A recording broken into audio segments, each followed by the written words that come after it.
Fredrik Haren je istraživač kreativnosti koji će nas u ovom predavanju povesti na put oko sveta na kome ćemo otkriti šta možemo da naučimo o kreativnosti od ljudi koje on upoznao tokom svojih 25 godina putovanja planetom, kako bismo bolje razumeli pravi potencijal ljudske kreativnosti.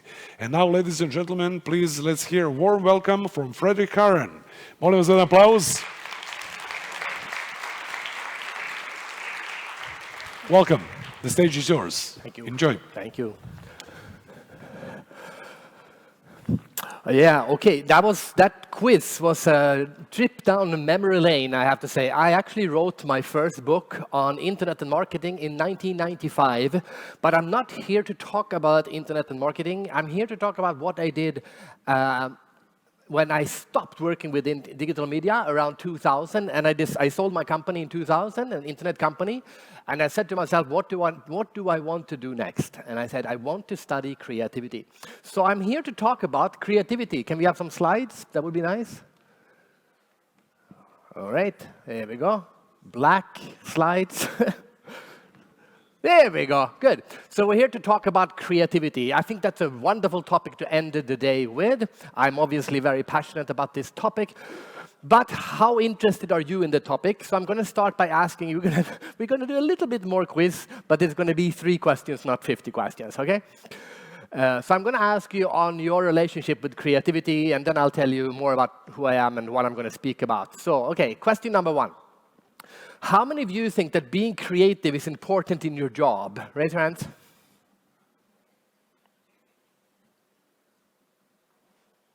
Wait a minute. That was like 50%. I think I need to do another question. How many of you understand English? Okay, now I'll do the other question again. How many of you think that being creative is important in your job? There we go. I think we had too many questions before. You're like sick and tired of questions. Only 2 questions left. Second question. How many of you think you actually are creative? Okay. And third question. How many of you think that your company, your employer, or your own company is doing enough to develop the creativity of its employees? Doing enough?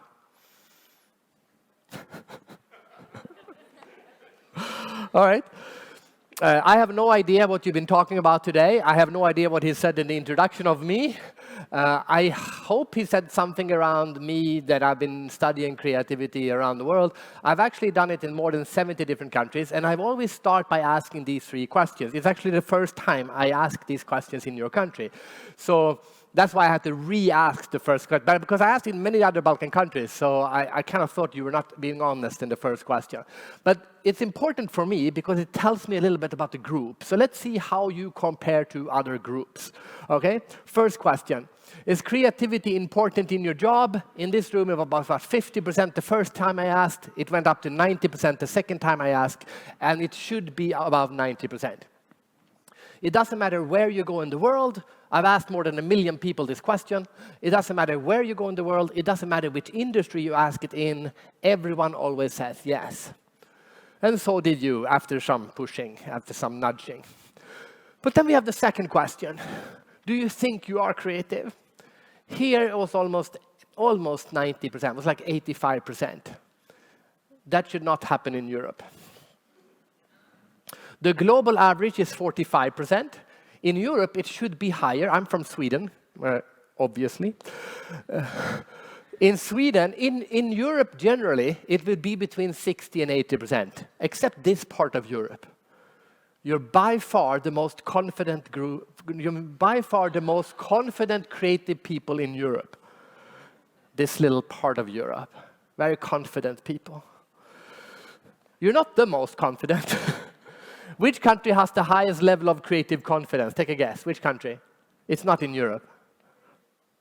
Turkey. Turkey is a good guess. Turkey is very high. But one country even higher. Which country has the highest level of creative confidence? Japan? Who said Japan? Okay, I'm sorry. I said highest. Okay, I'm sorry, sir, but you couldn't be more wrong. Japan is number 2 from the bottom. So you cannot flip that one over on the wrong side. Which country? America, clearly. Huh? Clearly America. America is 95%. It doesn't matter where you go in America, everyone will say, ah, yeah, sure, I'm a creative. Which country has the lowest level of creative? Lower than Japan. It's an Asian country, it's not Japan. Which one? China. Okay, Western people always say China. I used to live in China. China is 90%. It's not China. It's an Asian country, it's not Japan, it's not China.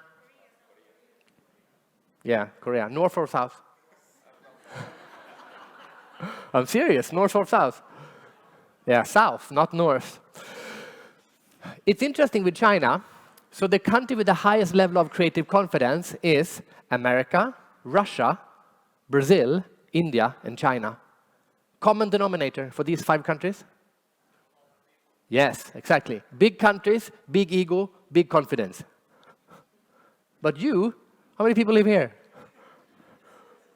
You're a small country, you should not be up there. You have the ego of a big country. The lowest country is South Korea. I was in South Korea, I did a speech, 300 people in the audience. Is creativity important in your job? Nee! 300 Koreans said yes. Second question, do you think you are creative? Out of 300 people, not a single person said yes. Opposite of you guys. I said, come on, someone, anyone? One guy raised his hand and said no. He just wanted to make a clarification. He said no, not compared to Leonardo da Vinci. Ah, see? That is the Asian way, the Japanese way, the South Korean way, the Singapore way. Are you creative? No, not compared to the most creative person who has ever lived. What's the American way of thinking? Are you creative? Oh yeah, compared to my brother. How did you think? Maybe we can learn a bit from the Asians and be more humble around our creativity. Actually, there is no correlation between creative confidence and actual creativity. Yes, America scores high on creative confidence, and yes, America is ranked as the #1 creative country on the planet, but Singapore, Japan, and South Korea are all in the top 10, and they score at the bottom. So there's no correlation. Just because you say you are creative doesn't mean you are creative. It only means you are confident that you are. Third question, is your company doing enough to develop your creativity? No. 2 people say yes. HR manager and person sitting next to HR manager. So this is why I do what I do. I want to understand human creativity because everyone says creativity is important in my job. Most people say it's an important skill, but I don't have it. And everyone says we're not doing enough to become more creative. Well, imagine if we did. So let me, 1 minute about me. So I'm the creativity explorer, clearly.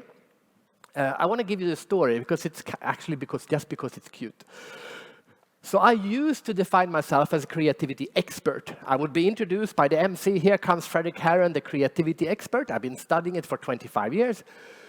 But then 3 years ago, my son, this is my son, was asked to do a presentation in school.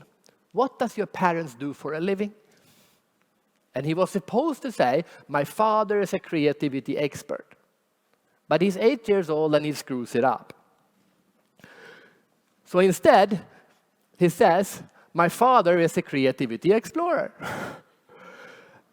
Which I heard, and when I heard that, I said to myself, this is way better than expert. Because an expert, you're expected to know everything, and I don't know everything, and experts are boring. But to explore means to venture into unknown territory in order to learn more about something. And I explore human creativity. So for the last 25 years, I've been to more than 70 different countries, 73 to be precise, on all the continents except Antarctica. And I've interviewed literally thousands of people. And I hope that today, after, if you're interested, only if you're interested, I would love to interview some of you around what we can learn about creativity from this country. Of course, I interviewed hundreds of CEOs and hundreds of heads of innovation and entrepreneurs, but I also go and interview people who are never interviewed about creativity, like the girls in the slums of Mumbai, or the people who live like nomads in Mongolia. I even went to North Korea. What can we learn about creativity from the North Koreans? And in this speech, I'm going to share with you some insights from the creative. I'm not creative, by the way. I mean, I usually explain it like this. If I write books about football, does it mean I'm a good football player? No, it doesn't. It means I understand football. It doesn't mean I can play football. If I write books about war, does it make me a good general? No, it doesn't. It might help. It doesn't mean I'm a good soldier. I am not super creative, but I'm absolutely fascinated by creativity, and I've interviewed some of the most creative people on the planet. So now I will share some of those insights. We are actually going to go to North Korea just because it was fun. I usually don't share this story, but I'm going to share what did we learn about creativity from the North Koreans. So I'm writing a book right now. I'm not promoting it. It's not out for another 2 years. But the book is based on this insight. The more I travel around the world, the more I realize that there's not one creativity. There's hundreds of different styles of creativity, and they are often related to culture. Think of it like food. Japanese food is very different from Thai food, which is very different from Italian food. It's all food, but it's different. Music is music, but it's very different in different parts of the world. Painting is different. And I said, wait, if all creative outputs are different in different parts of the world, then maybe also creativity itself is different in different parts of the world. So we will go through a few insights from different parts of the creative planet, and we will end up in North Korea. But very quickly, first we'll talk about why. Why is it so important for you that you do work with what you work with right now? Why is it so important to be creative now? As I said, I've been studying it for 25 years, and it's never been more important. Here's why. Actually, I was interviewed by one of your newspapers earlier, and he said, well, now we have so many new ideas, does it mean that we now will not have more ideas? No, it's the absolute opposite. The more technology we get, the more ideas we get, the more innovation we get, the more innovation we will get. Because an idea is to take two things and combine it. That's why internet was such an explosion of creativity, because we have travel agency, you added internet, and suddenly we got internet travel agency on the internet. We had games and internet, now we have computer games on the internet. Now we have AI, same thing. We take every single industry on the planet, we add AI to it, and innovation is going to explode. For every new idea, we have an explosion of follow-up ideas. And we are living in a time right now when the speed of innovation is unbelievably fast. Actually, if we think about it, things that we used to think would be impossible, science fiction technology, is suddenly becoming reality. I mean, ChatGPT is basically HAL. This is another example. 50 years ago, in the future, we will have a telephone in our watches. 50 years later, here it is. We are not even impressed. I did a speech in China, and the Chinese guy said, why so big? This is my favorite. 50 years from now, we will have robots cleaning our homes. 50 years later, here they are. A different speech in China, as a guy said, which one is the robot? Which actually is not a bad question, because today robots look like this, like this one. But 10 years from now, they will look like this. 10 years from now, they will look like that. Science fiction technology is becoming a reality. That means that we need to step up our creativity. We need to become way better at seeing new technology, understanding new technology, realizing how we can use the new technology. Basically, creativity becomes more valuable the faster the world evolves. I think you can agree. Therefore, we should focus more on developing creativity. Creativity is the human superpower. And now with computers, it will help us become even more creative. All right, so let's go on a little journey. We're going to go to a few countries. We are going to start in Scotland. Okay, so let's start in Scotland. I interviewed a woman. Her name is Suzanne Williamson. She is a hostage negotiator. She used to work for the Scotland Yard. Now she's a freelancer. And basically her job is to rescue people who have been kidnapped. Imagine someone calls and say, I have your wife, I want $10 million, or I will kill her. Then you call Suzanne. She has saved hundreds of people. And she does it without having them pay. That's her skill. So I asked her, how do you use creativity as a hostage negotiator? And she said this. Sometimes there's a lot of negativity. No shit, they're going to kill someone. You have to block that out, or it's going to interfere with your creativity. I first heard that, and I said, okay, that sounds good. But then I said, wait a minute, what is she actually saying? She's saying that you should have to ignore the negative. That sounds like you're being delusional. People could be killed. Why would you have a mindset of blocking out the negative? So I asked her to elaborate, and she said this. You have to make sure your mind is open enough to pick up anything positive. And this is what she meant. Imagine she's on the phone call, and the person on the other line doesn't want to give away any information. Not who they are, not where they are, nothing. They just want $10 million, or they will kill someone. Her job is to figure out who it is and where they are. And to do that, there might be a small accent, or maybe a bird in the background, or a train going by. And by using those tiny little clues, they're able to figure out where the hostage takers are and save the people. And she said, if I think about, oh my God, maybe they will die, what if I do something wrong? She won't be able to pick up these small hints. Basically, her message is that negativity is the killer of creativity. And I think this is very, very true. So I thought we're going to exercise this now. We're going to see, because creative people are not looking for problems, they're looking to solutions for problems. So we're going to do a little exercise now. It's called Take Away the Fundamental. And what you do here is that you come up with something that sounds utterly stupid, but you use a positive mindset to see if maybe you can find something that is good. So we're going to do this on taxi. You help me out now. We are going to list the basic fundamentals of a taxi driver. What does a taxi driver really need to know? He needs to know how to drive, and he needs to know how to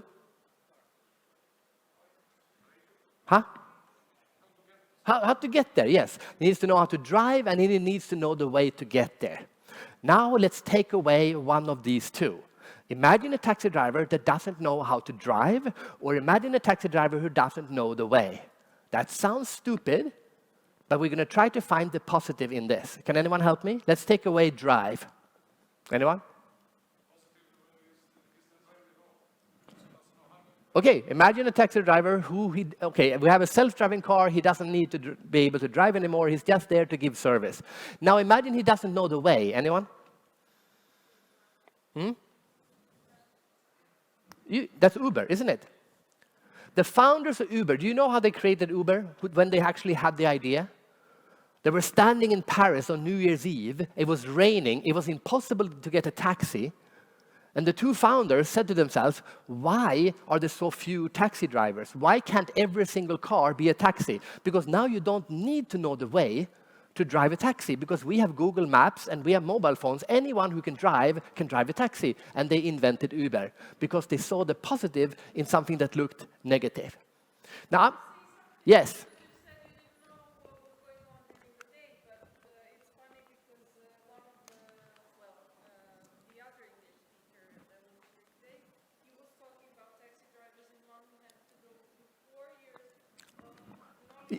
Yeah, I missed him. Taxi drivers need to go for the reason that is still true is because taxi driver unions in London are very, very powerful, and they are blocking Uber. That's the reason. But in the Philippines, I used to live in, my wife is from the Philippines. In the Philippines, Manila is the most terrible city to drive in. It's impossible to drive in this city. And I had an Uber driver in Manila who had lived in Manila for 1 week. So the reason we don't have Uber drivers in London is not because it wouldn't work, it's because the taxi drivers are blocking the service. Okay? Conservative taxi drivers should not drive innovation. Okay? All right. Now we're going to use this technique one more time, but we're going to use it on me. I wrote a book, and I said a business book. It's called the Idea Book. It was actually included in the 100 best business books of all time. I'm very proud of it. I'm not selling it. It's not for sale anymore. But when I wrote the book, I said, you know what? I'm going to turn the design of a book upside down. So if you look at design of books, people think of business books. People think business books should look something like this. They should have a title, there should be a picture, there should be the name of the author, and there should be some kind of a blurb, okay? Title, author, blurb, picture. Title, author, blurb, picture. This is what people think. This is what books should look like to sell well. So I said, okay, let's turn this upside down and still see if we can find something positive. So I took away all the basic fundamentals of book design, and I'm left with this.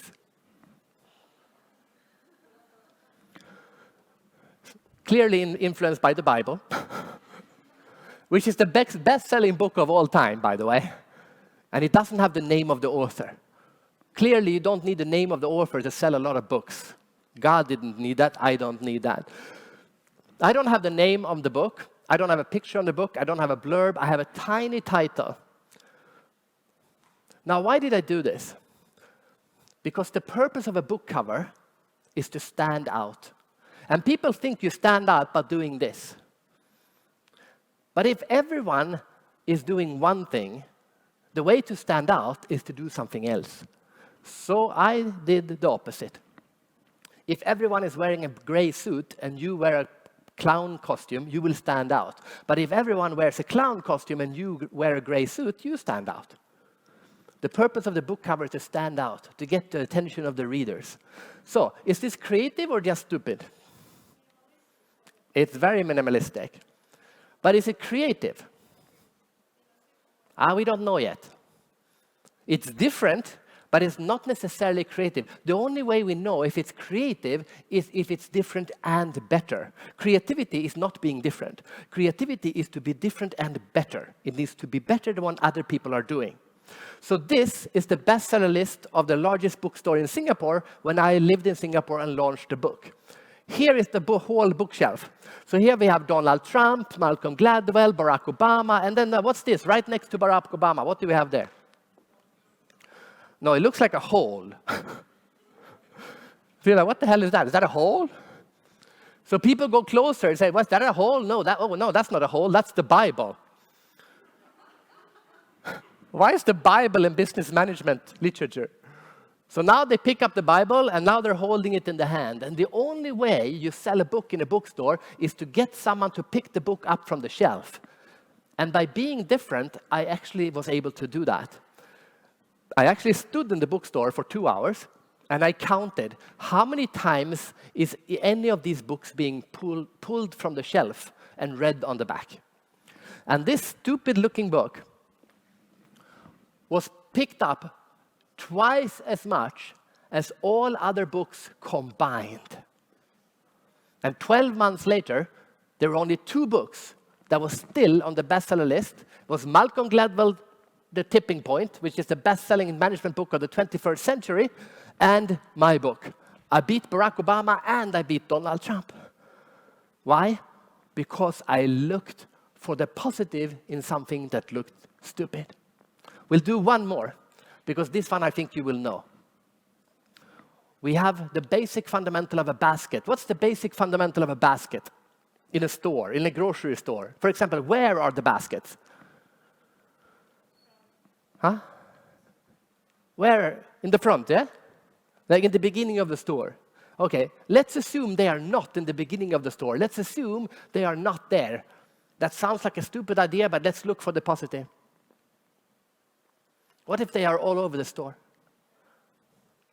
There's one store that has done this. Actually, there are 2 stores that do this, but one of them is from Sweden. The other one is Decathlon, by the way. But the other one is from IKEA, from Sweden, it's IKEA. You've been to IKEA, yes? Yes. Have you ever walked into IKEA and they're like, oops, they don't have baskets. By the way, they have bags. Because they realize you can fit more in a bag than in a basket. And they do have a few bags in the beginning, but they have bags all throughout the store. Have you ever walked into IKEA and said to yourself, I don't need a stupid bag, I'm just going to buy 5 things? And then you go in and you buy 1, 2, 3, 4, now you buy 5 things, your hands are full. What are you saying to yourself? Oh, God damn it, I wish I had a bag. Oh, look at that, a bag. Put everything into the bag, continue to shop. Now both bags are full.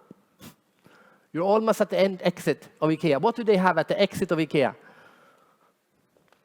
The trolleys, right? IKEA doesn't have trolleys in the beginning. IKEA has trolleys in the end of the store. You put everything on the trolley, you leave IKEA. Have you ever left IKEA buying more things than you planned to buy? Yes. Why? Because they question the basic fundamental of where a basket should be and what a basket should be. What is the basic fundamental of the things that you are doing? What would happen if you took it away? And instead of saying, this is stupid, try to find the positive. Why? Because negativity kills creativity. That's what we can learn from Scotland. Let's go to a different country. This time we're going to go to Iceland.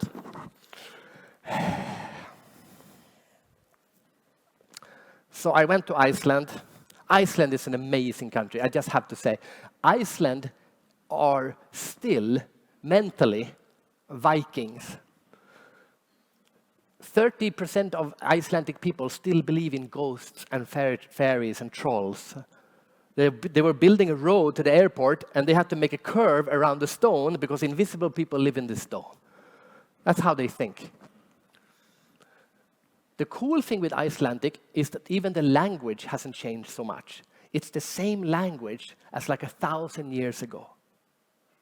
Not exactly the same, but an Icelandic person can take a text that is 1,000 years old and read it and still understand what it says. Shakespeare is 400 years old and it's difficult for an English person to read Shakespeare. So the Icelandic language is Viking language. And they have a word, which is my favorite word at the moment. The word is heimskur. Heimskur, what does a heimskur mean? Well, 1,000 years ago, when we had the Vikings, and you lived on Iceland, if you lived on Iceland as a Viking and you had a farm, you were supposed to build a ship, rent some guys, sail south to like Denmark and Norway and Sweden and England and France. And what were you supposed to do? What was the purpose of the trip?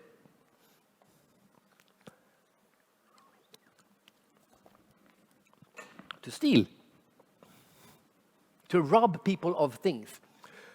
But most importantly, you were supposed to steal weapons and gold and women or whatever you could find. But most importantly, you're supposed to steal ideas. How do they farm in England? How do they make weapon in Turkey? And you're supposed to take those ideas and bring it back to your farm and apply it. If you didn't do that, you were a heimskur. Heimskur means moron. Stupid person. A great example of heimskur right now is the car industry. There are two industries I speak a lot to right now, and it's banks and cars. Why? Because the car industry for 100 years only looked at what other car companies were doing. Ford looked at BMW, BMW looked at Volvo, Volvo looked at Ford, and they just copied each other. It's like idea incest. And suddenly, here comes a car company that is not based in Detroit, it's based in Silicon Valley, and it uses technology to produce cars in a totally different way, of which, of course, is Tesla. And now it is electric car, there's self-driving car, Google Maps, and we went from petrol cars to electric cars, from driving the car to a self-driving car, from hardware to software, and from owning to renting. And the car companies are absolutely in shock. They don't know what they're still playing catch up 10 years later. I actually did a speech for the management team of a big Swedish car company. I won't tell you which one, but we only have one. So it was Volvo. And I showed them this picture. And I said, guys, come on. This is 100 years ago, and your car more or less still looks the same. What have you actually changed in 100 years? And one guy said, well, we turned two guys around. They are so stuck in what the car is because they don't look at what other people are doing. If you ask a person in the car company, where did you use before? Where did you use to work before you started here? They started in a different car company. But now, I'm not talking about self-driving or electric. These technologies are already here. What is the next big change in mobile in personal mobility? What's the next big thing that will just transform how we communicate? What's the next big thing?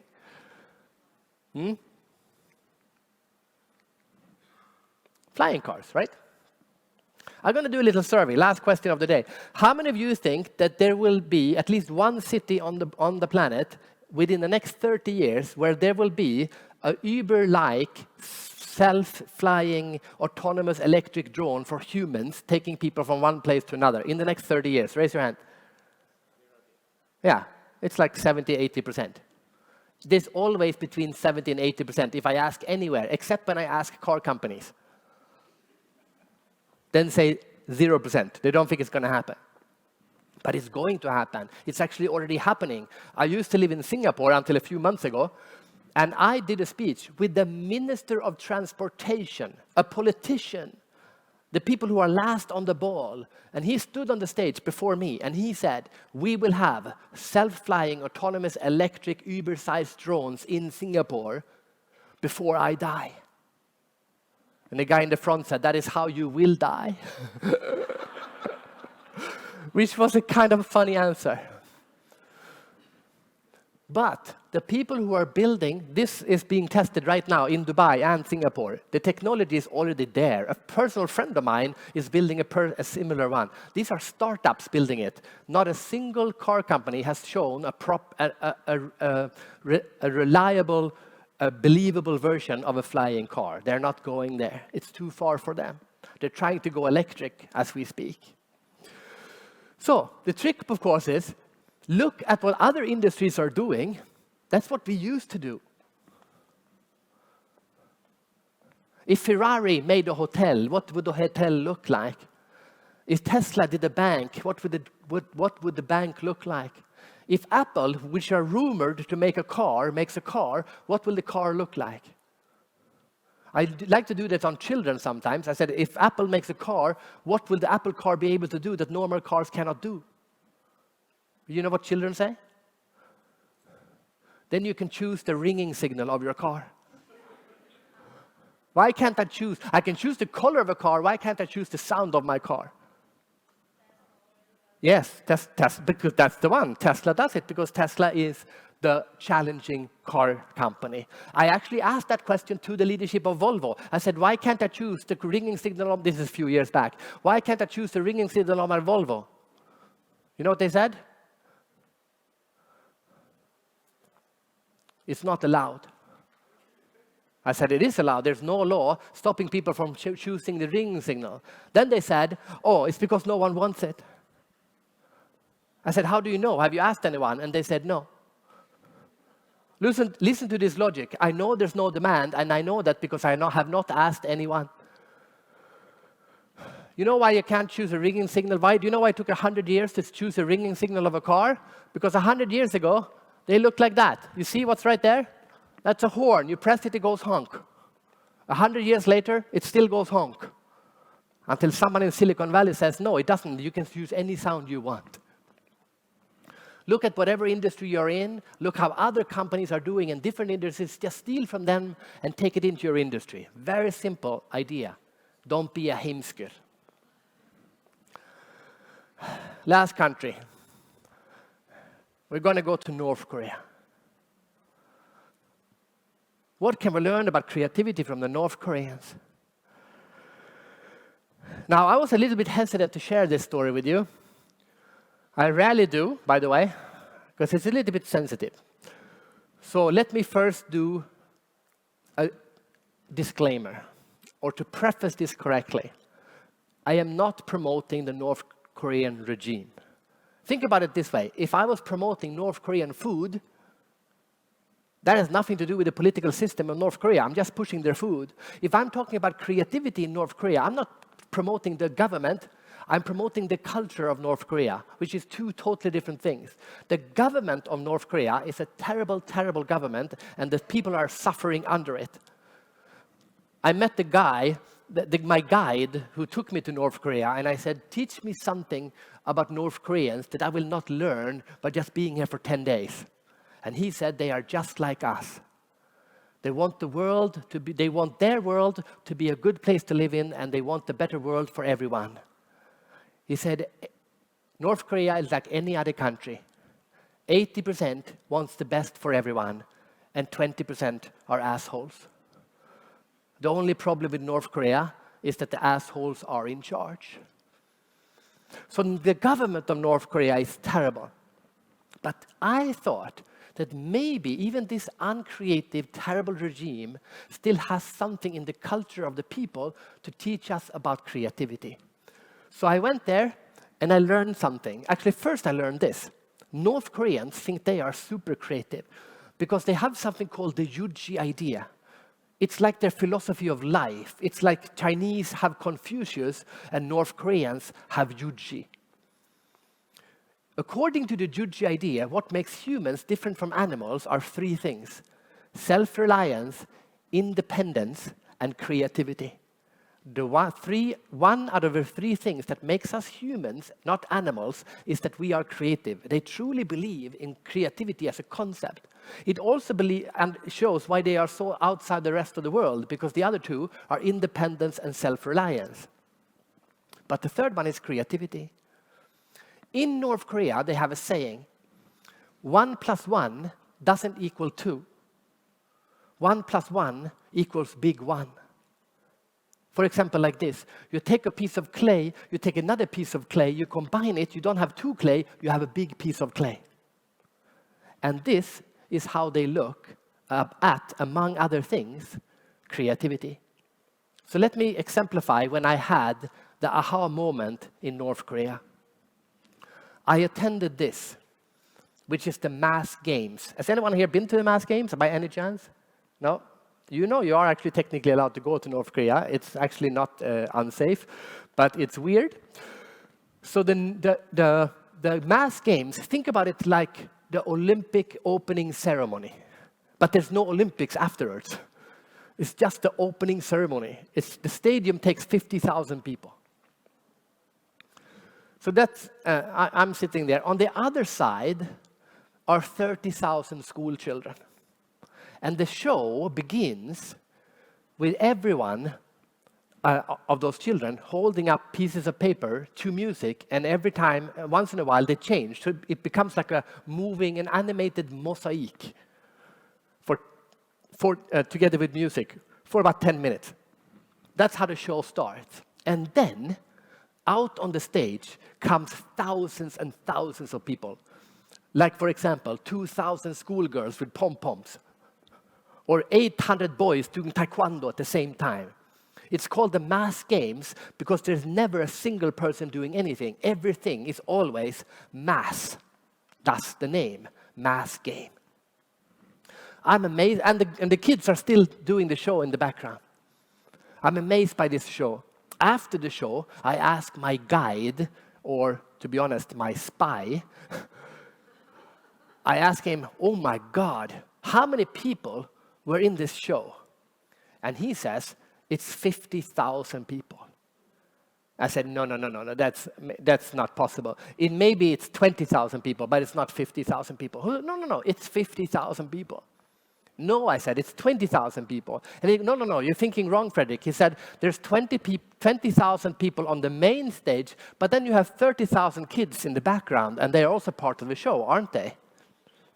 And I realized that my Western brain is so focused on the idea of the creative genius, the person on the stage is the creative person, that as soon as the people came out on the main stage, I forgot about the kids. I forgot 30,000 people for an hour.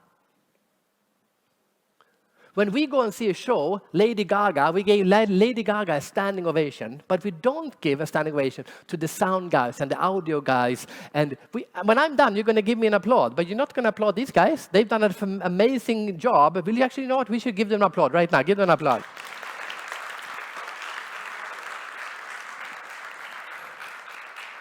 This day would not be anything as good as it has been if it wasn't for those people, but we don't applaud them because they're not on the stage. That's the Western mindset, the creative lone genius. For the North Koreans, creativity is not something you are.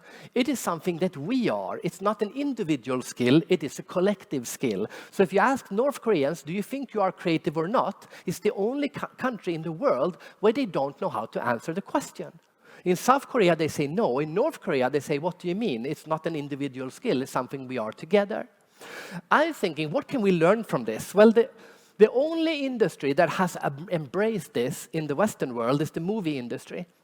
You go and watch a movie, and at the end of the movie, they list the names of every single person who has worked on this movie. Of course, the director and the movie stars, but also the caterer, the third camera grip, the intern. Every person has the name at the end. Why? Because they know it takes a group of people to create a creative masterpiece.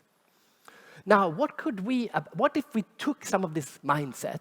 And I'm going to illustrate this. This is a perfect example to illustrate this. This is the Nobel Prize. I'm from Sweden. Nobel Prize to celebrate human creativity. Alfred Nobel traveled the world. He went to Russia and Italy and America. He was a very global person, but he never went to North Korea. But imagine if he did. If we would have gone to North Korea, maybe the Nobel Prize would look totally different. Because today, the Nobel Prize is like this. The Nobel Prize is $1 million, and it goes to the 1 or 2 people who has done the most for physics and chemistry and biology and finance and so on. But imagine if he went to North Korea and he realized that creativity is never an individual aspect. It's always group activity. Then the Nobel Prize would look like this. Here's $1 million. It goes to the most creative person in medicine, but that person has to give away half of the prize money, $500,000. You have to give away to anyone who helped you become a Nobel Prize winner.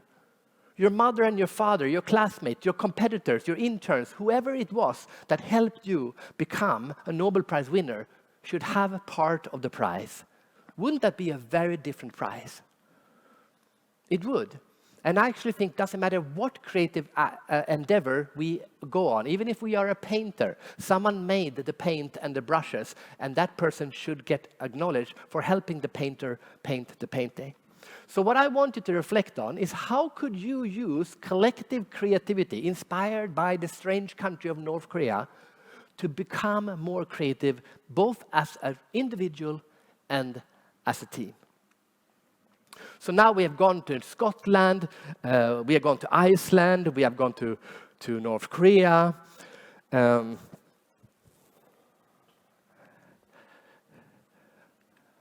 think maybe we should also go to Sweden, last country.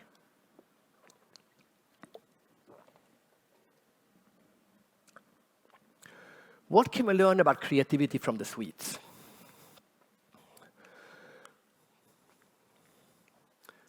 So here's a funny thing with the Swedes. Just 2 weeks ago, we had the Food Olympics. Every country takes their best chefs and sends them to the Food Olympics to see which country has the best food in the world, the best chefs in the world. So we have to compete with like France and Italy and Japan and China and Korea, all these big food countries. Now, Sweden is not famous for food. If I say Swedish food, what are you thinking right now? What's in your head right now? Salmon, that would be Norway. IKEA meatballs. We are famous for bad meatballs in a furniture store. When is the last time you said to your husband or your wife, honey, let's have Swedish tonight? No, it's not. It's a joke. If you say Swedish chef, you think the Muppets, okay?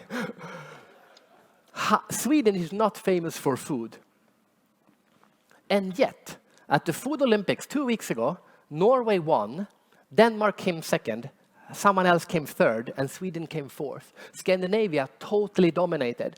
And Sweden has won it multiple times, usually in front of France and Italy and China and Japan. How is this possible when we are not famous for food? So I met with the Swedish national team of cooking, and I asked this very specific question. How can we win? And they said, because the French chefs, they think they are the best in the world. French cuisine. So they study only French food. Italians says no one really likes French food. Everyone likes Italian food. So Italian food is the best in the world. So they interview their grandmother and they learn about Italian food. Japanese people say, no, no, no, no, no. Japanese food is the best in the world. It takes 7 years to become a sushi master chef. So they study for 7 years to learn every aspect of making simple sushi. But Swedish chefs, they know that Swedish food is not the best in the world. So they leave Sweden.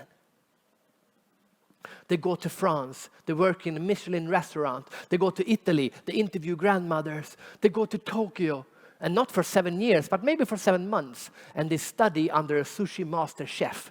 And they take all the best things they've learned, and they bring it back, and they combine it with meatballs and salmon. And then they go to the Food Olympics, and they combine everything that they've learned. And they do herring sashimi with lingonberry wasabi. And we win.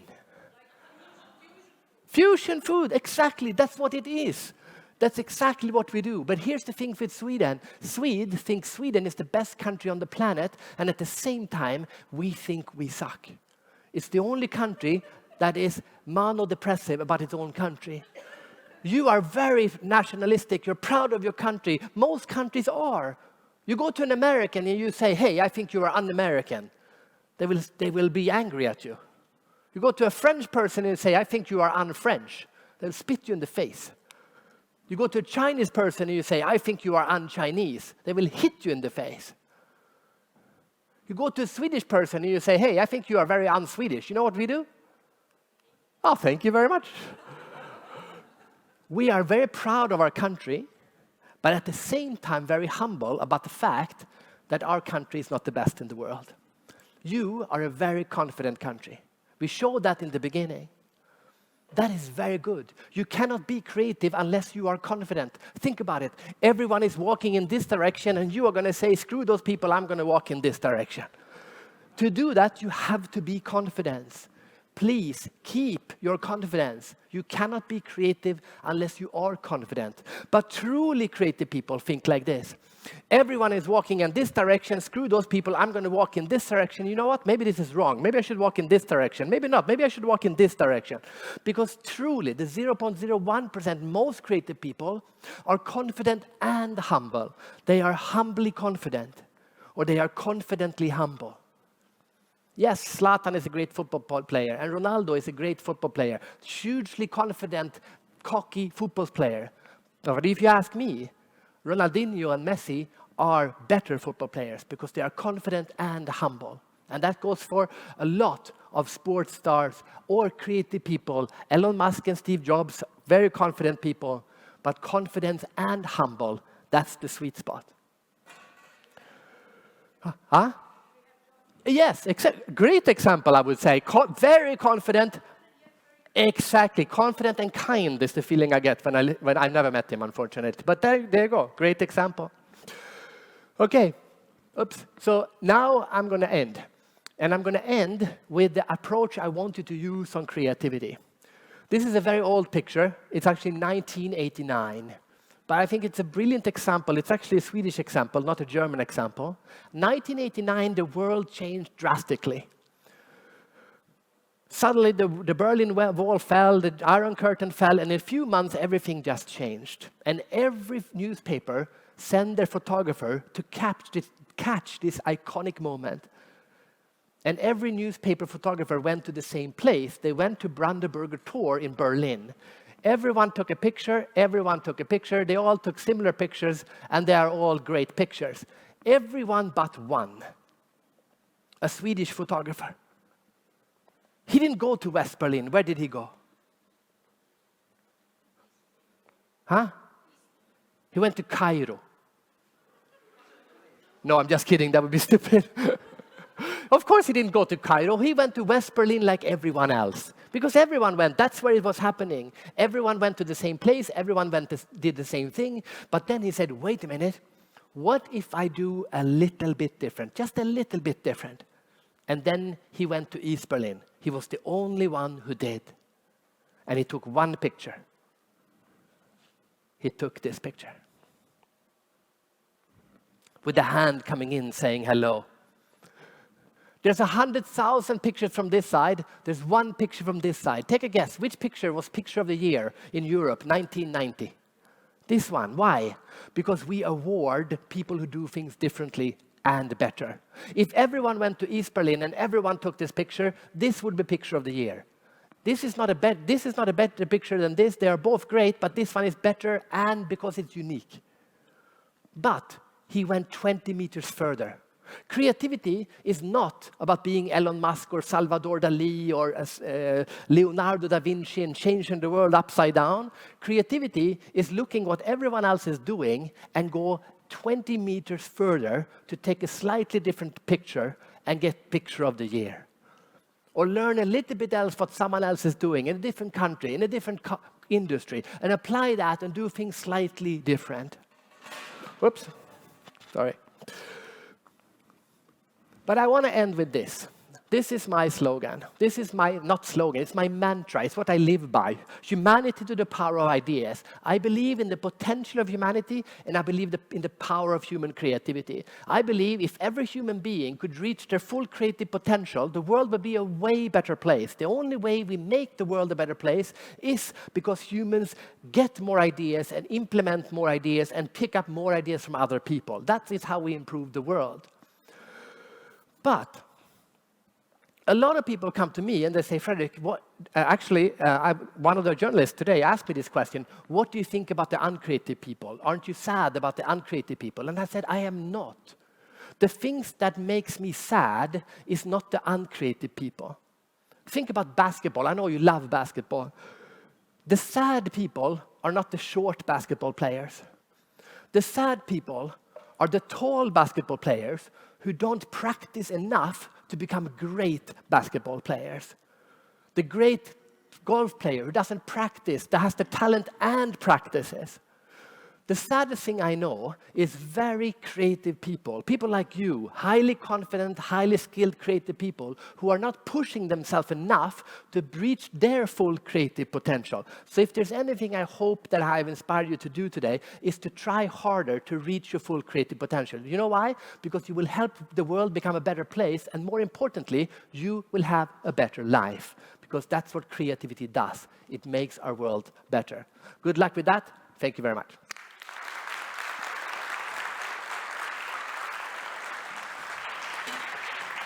Thank you very much, Fredrik. Let's see whether we have any questions for you. Just a second. Don't go that way. Do we have any questions for Fredrik? If you have a question, just raise your arm. Hand, foot. No? Oh, there is a question. Just a second. There are two questions. First, here. Okay, prvo ovdje. I think we can hear you. Yeah, but we need it for the stream. Evo ga, iz vas. Look the other way. Look the other way. Okay, thank you very much, Fredrik. Og velkommen til Belgrad. Hej, tack, Jeg tack. snakker norsk, men du forstår meg. Okay, so first I want to make you aware of the fact that we actually know all about these North Korea mass-looking, Olympic pre-whatever game events, because there used to be something called SLET. I actually know. SLET. I know. So very common, like 40, 50 years ago yeah, I in know. Serbia. And the second was, I don't know what kind of events you go to usually, but I'm guessing people in IT, or I just take it for granted that they are like innovative and creative, and so when you were asking questions about do you feel like creatively confident or confidently creative or whatever, I'm thinking if you went to a banking event or accounting or whatever. I mean, accountants are like what, the most boring people in the world, or I don't know. I mean, but I wouldn't assume that an American accountant, however confident they are, would raise their hand and say that they're creative. I mean, because they don't, I don't know, maybe it's kind of a bias that I have, but I don't expect an accountant to count themselves or yeah, you are right. There are in doesn't matter where you go in the world, tech people always think they are confident. So in that part you're right. But accountants, American accountants will say yes, and South Korean accountants will say no. It's much more cultural than industrial. Okay. Yes, That was pretty much my question. I have spoken to 8 of the 10 largest accounting firms in the world, and they are. It's cultural. The Americans say yes. The Swedes, half of them say yes. The Asians say no. Okay, It's thank cultural, you. not industrial. That clears up Yes. Thank you very much. Okay, my last talk was in Netherlands, the commons, the importance of sharing and being open. And I think about creativity, that what is the most important online is that we are sharing our creativity. That's so important to inspire, to awaken people. And I don't have any question. I just want to say that my motto in life is future is creative. So I'm totally 100% into that. So thank you again very much. Yeah, and if I can just comment on that, my father was a music teacher, and he would teach kids to play music, and he said you can teach any kid to play an instrument. Like, this is how you put your fingers and now you can play guitar. But the only way you can teach, you can make a child a musician. The difference, a musician, is through inspiration. Michael Jackson, he looked at Fred Astaire and Frank Sinatra and Bonnie M, and he looked at all of them, and he got inspired, and he took the best of everything, and he became Michael Jackson. And I think it's the same with creativity. Truly creative people, they are inspired by other creative people and what they are doing. So the sharing of ideas is not only to share our ideas, it's also important for our own creativity to be inspired to find new ways of doing things. So that's why it's very important. The only way to make someone truly creative is not to teach creativity techniques, is to inspire them to want to look at other people doing different things. Of course. Thank you. Yes. Thank you. Okay, any questions for Fredrik? If you have any ideas around what I can learn about creativity from your country, I would love to hear from you. I'm here today and tomorrow. You can send me a message on LinkedIn or just come up and talk to me afterwards. I would love to have a chapter about your country. Okay. Okay, thank you very much. much.